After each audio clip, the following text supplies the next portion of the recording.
कहते हैं कि कोई जन्म से महान नहीं होता, महान बनाता है उसका विचार, मेहनत और आदर्श।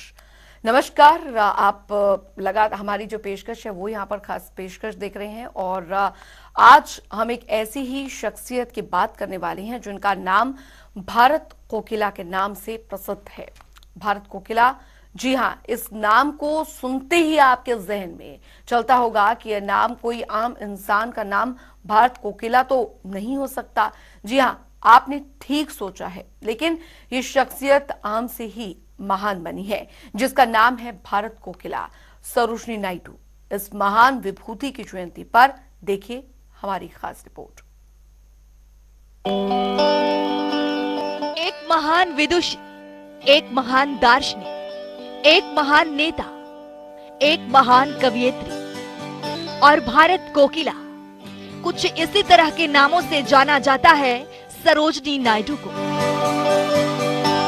ये देश की वो महान नारी थी जिन्होंने अपनी निष्ठा, प्रतिभा और कड़ी मेहनत के दम पर देश ही नहीं बल्कि विदेश में भी अपनी एक अलग पहचान बनाई। महात्मा गांधी ने इन्हें बड़े प्यार से एक नाम दिया था, भारत कोकिला। ये वो महान शख्सियत थी जिनका जन्म 13 फरवरी 1879 को हैदराबाद में एक बेहद साधारण परिवार में हुआ था। परिवार में इनकी परवरिश विद्वान परिजनों के बीच हुई। सरोजिनी नायडू बचपन के दिनों से ही एक होनहार छात्रा थी। उनकी माता का नाम वरद सुंदरी था, जो कि एक प्रसिद्ध कवियत्री थी और बंगला में लिखती थी।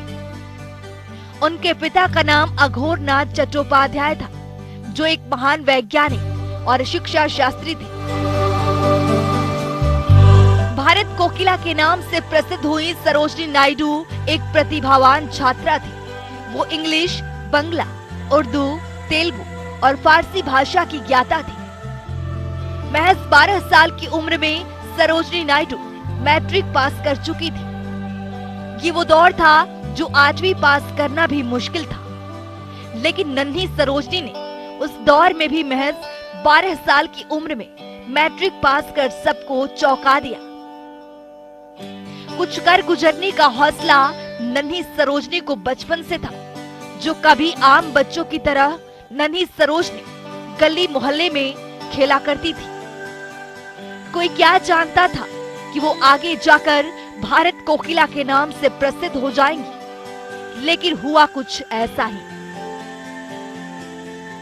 कुछ लिखने पढ़ने की ललक इतनी थी कि महज 14 वर्ष की उम्र में सभी अंग्रेजी कवियों की रचनाओं का अध्ययन कर लिया था और सिर्फ 13 वर्ष की उम्र में उन्होंने 1300 पंक्तियों की कविता द लेडी ऑफ लेक लिख डाली।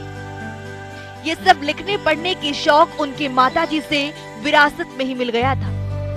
वहीं नहीं रुकी नन्ही सरोजिनी, आगे चलकर फारसी भाषा में एक नाटक मेहर मुनीर लिखा, जो बहुत चर्चित भी रहा। The word of time, the broken wing, Neelambuj, traveller song, उनकी कई पुस्तकें भी प्रकाशित हुई, जो आगे चलकर बहुत चर्चित भी रहा। सरोजिनी नायडू ने 1898 में 19 साल की उम्र में डॉक्टर गोविंद रजालू नायडू से विवाह किया। सरोजिनी नायडू एक ऐसी शख्सियत थी जो समाज में फैली कुरीतियों को दूर करने के लिए भारतीय महिलाओं को जागृत किया। साल 1903 से 1917 के बीच वो रविंद्रनाथ टैगोर, महात्मा गांधी और पंडित जवाहरलाल नेहरू से मिली। महात्मा गांधी से उनकी मुलाकात साल 1914 में लंदन में हुई और गांधी जी के व्यक्तित्व ने उन्हें बहुत प्रभावित किया। दक्षिण अफ्रीका में गांधी जी की सहयोगी रही सरोजिनी नायडू ने गांधी जी के अनेक सत्याग्रहों में भाग लिया और भारत छोड़ो आंदोलन में वे जेल भी गए। सरोजिनी नायडू भारत की स्वतंत्रता आंदोलन में अपना एक अहम योगदान दिया। आज भी इस योगदान के लिए सरोजिनी नायडू को याद किया जाता है। काफी समय तक वे कांग्रेस की प्रवक्ता रही और उत्तर प्रदेश की पहली महिला राज्यपाल बनी। एक कुशल राजनेता होने के साथ साथ वे अच्छी लेखिका भी थी। भारतीय राष्ट्रीय कांग्रेस के अधिवेशन की प्रथम भारतीय महिला अध्यक्ष बनी।